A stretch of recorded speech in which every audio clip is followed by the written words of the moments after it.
we'd like to know why and how you came to Guru Siyag. Well, I guess it was like a gradual process. I'm trying to think of. My first interaction was YouTube.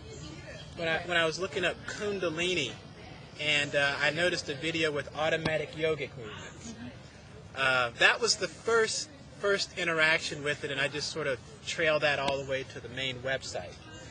And so I realized that what happens here is two things. One, there is one simple method empowered by the guru to open up your internal infinite book of wisdom.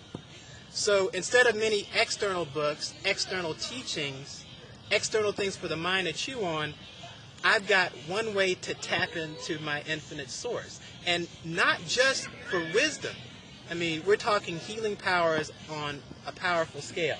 The ability to return people from comas that have hepatitis B, cancer victims, all kinds of cancer victims, paralysis of limbs, you name it. I mean, we're talking powerful healing.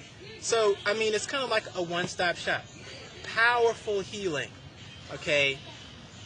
Powerful, the perfections, the cities, the ability to look into the past, the ability to look into the future, and maybe more important than any of this, who am I really? I mean, whether we like it or not, this body is ashes. One day, this body is maggot food, for the fly. You don't like to think of it that way, but in this system, the more that you start to see into the future and see the deaths of others and eventually your own, you unlock the secret of your death and the secret of who you really are. And that's really important. So, like I said, here, one method is opening you up to extremely powerful healing at the spiritual level, not just physical and mental, because physically and mental I've had a lot of changes. I've gone through a lot of sleep pattern changes. I've become more relaxed, more calm, more composed. My posture's better. That's all nice, but again, that's all for the ash body that's going to waste. Is there something beyond that? Even the healing is like, well, that's nice, but that's self-realization. And when you take a look at the Kundalini Shaktipat masters, I listed them all. I said, I don't want an indirect method. There are accomplished people in every domain. If I'm going to play cricket, there are superstars in cricket that can train me, that can see my weaknesses and fix that. If I want to learn anything, if I want to learn sitar, Ravi Shankar in a minute can say, no, not that, because he's at the top level. Spiritually, do we have top-level people? Do we have people with a demonstrated track record? Do we have people that can serve as guides? And the answer is, in this case, yes.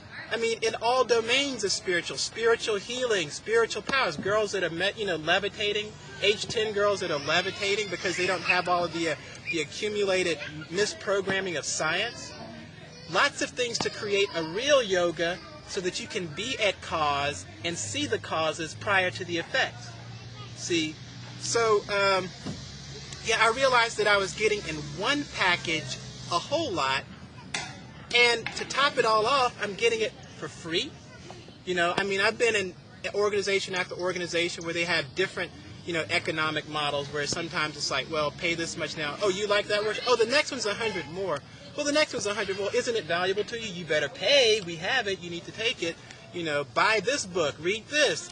All of this, mental and money activity over and over and over and over and over and over. Endless paths, endless labyrinths outside. Never offering me the 10th door. The body has 9 doors. 1/10 door opening inward. All of this circumlocution with all the other doors, all the other games, all the other ways to, extract money from you, as opposed to showing you how to read yourself and heal yourself and, in fact, heal others.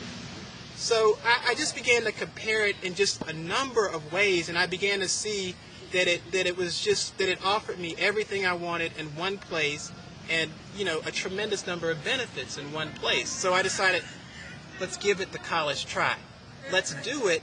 Let's put 100% into it. Let's don't be skeptical. Let's don't ask for proof. Let's do it and see what happens. You've tried all these other things, so just extract yourself from everything else.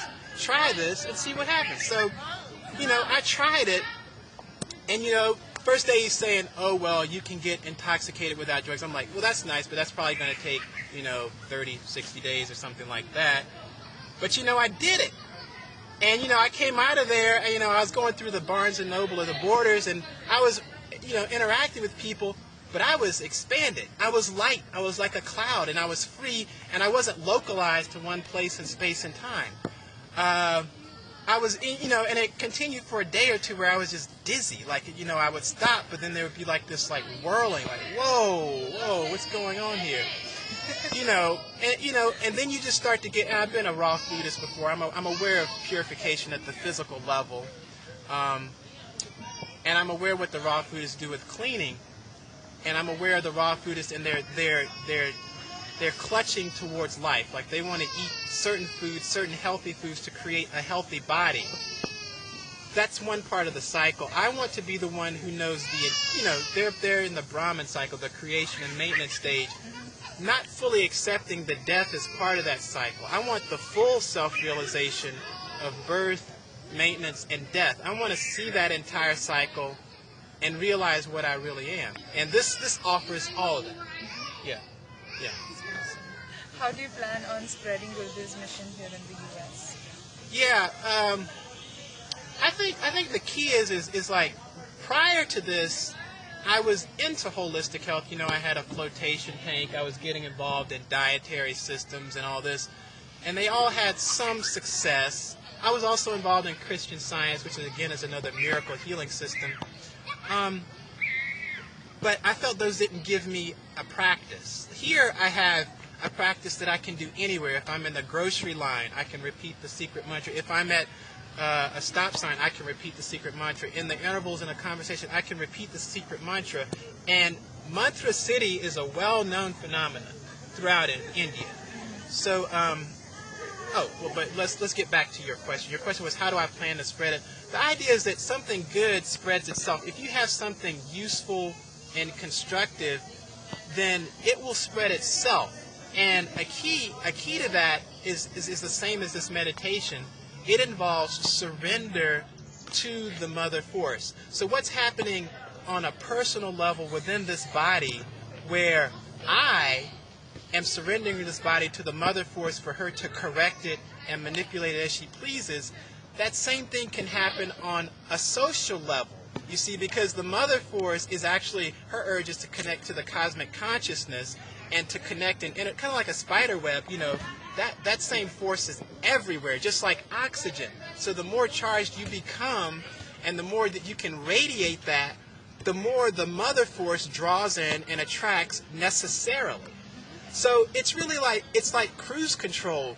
All you're doing is building yourself as a positive magnet to attract all over the place. So you're just becoming a powerhouse, a spiritual powerhouse, in line with the cosmic force, in line with the guru who has demonstrated ability, and that in and of itself is enough.